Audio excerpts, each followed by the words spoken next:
बिस्मिल्लाहिर्रहमानिर्रहीम अस्सलामुअलैकुम। आज हमारा अलजेब्रा का कंटिन्यूड लेक्चर है।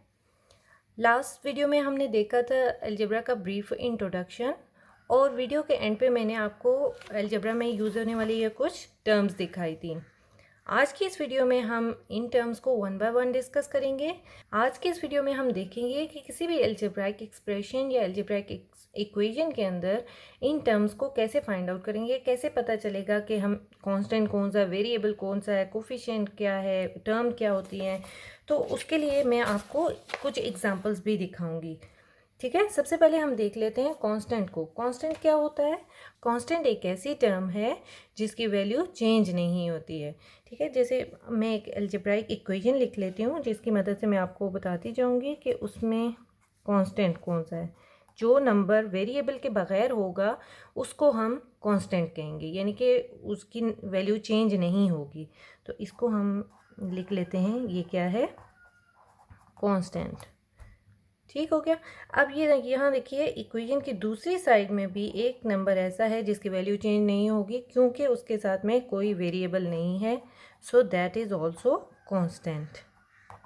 अब नेक्स्ट जो है हमारा वेरिएबल है। वेरिएबल क्या होते हैं कि अलजेब्रा में अननोन के लिए लेटर्स यूज़ किए जाते हैं।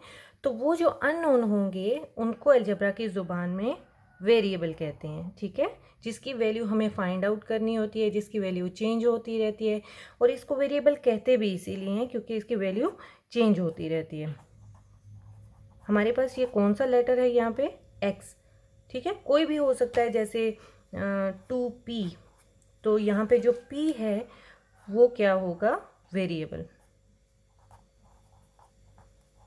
इसी तरह 7n, तो यहाँ पे n जो है वो वेरिएबल होगा। समझ आ गई कि यानी कि जिसके साथ में कुछ नंबर्स होंगे या उसकी पावर्स होंगी तो उसकी वजह से उसकी वैल्यू चेंज हो जाएगी मल्टीप्लाई करने से। अब नेक्स्ट देख लेते हैं हम कोफिशिएंट को। कोफिशिएंट किसे कहते हैं? कोई ऐसा नंबर जो कि वेरिएबल के साथ आए, so that number is called the coefficient of that variable. जैसे यहाँ पे देखिए 2x है, तो इसमें जो x था वो वेरिएबल था और जो 2 है उसके साथ मल्टीप्लाई हो रहा है, that is coefficient of x। इसको हम क्या कहेंगे? Coefficient of x। इसी तरह यहाँ पे देखिए 2p था, p जो है वो वेरिएबल था और 2 जो है ये कोफिशिएंट ऑफ p है। इसी तरह ये 7n था, n वेरिएबल और 7 क्या हो जाएगा? That is the coefficient of n। I hope coefficient, constant और वेरिएबल का कॉन्सेप्ट आपको क्लियर हो गया होगा। अब नेक्स्ट देख लेते हैं टर्म्स को। टर्म्स इनमें से कोई भी हो सकता है, जैसे कोई कांस्टेंट हो सकता है। कांस्टेंट अब आपको पता चल चुका है कि कोई भी नंबर, जैसे 2 है, 3 है, 9 है, 17 है, √2 है। इसके अलावा पाई में भी हो सकता है, फ्रैक्शन में भी हो सकता है, 17/2। ठीक है, so these are all the constant terms. इसके अलावा प्रोडक्ट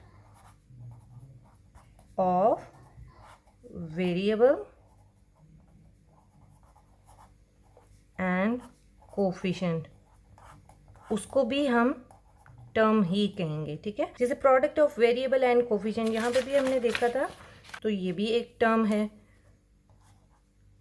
2p, 7n, इसके अलावा कोई भी हो सकता है, 11b, -5y, माइनस भी हो सकता है। ठीक है, so these are all the product of variable and coefficient and these are also called the terms.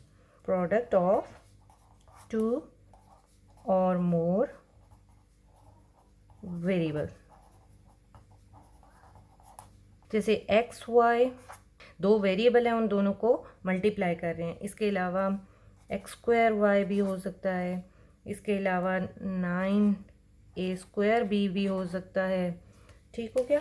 So these are all the terms.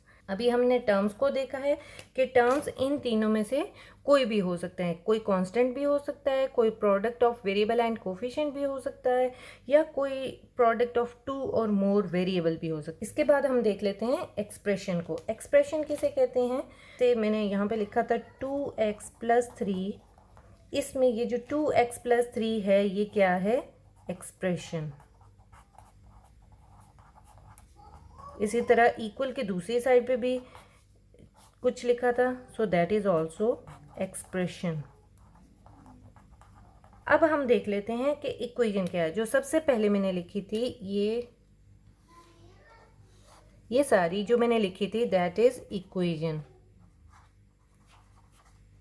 यानी an equation consist of two expression separated by the equal sign.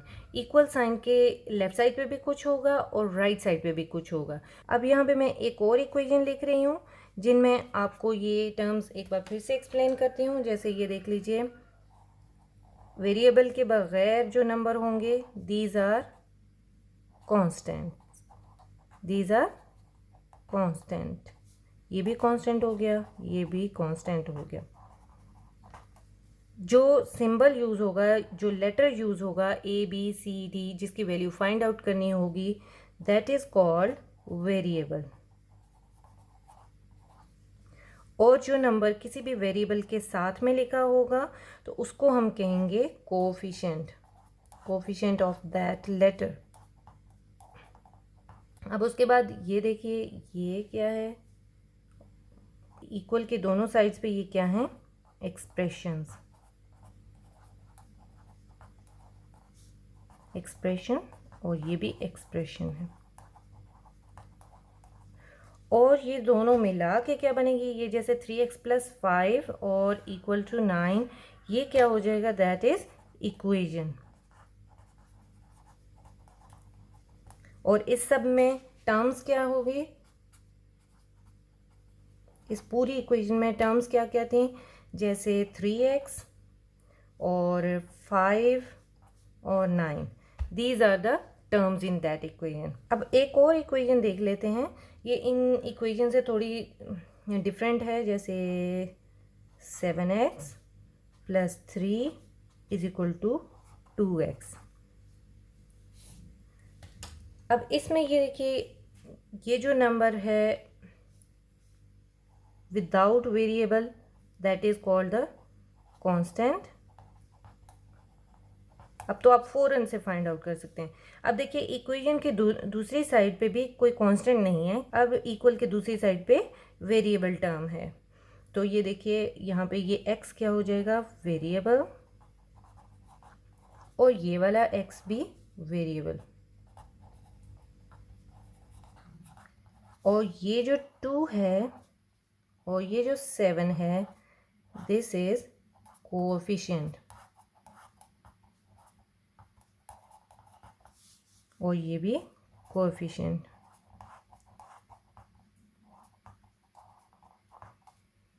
अब यहाँ पे देखिए, अब यहाँ पे देखिए ये और ये क्या है? एक्सप्रेशन,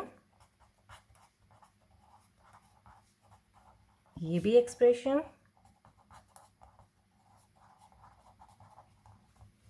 और ये जो दोनों एक्सप्रेशंस को मिला के इक्वल के कुछ लेफ्ट साइड पे होगा, कुछ राइट साइड पे होगा, that is called the equation.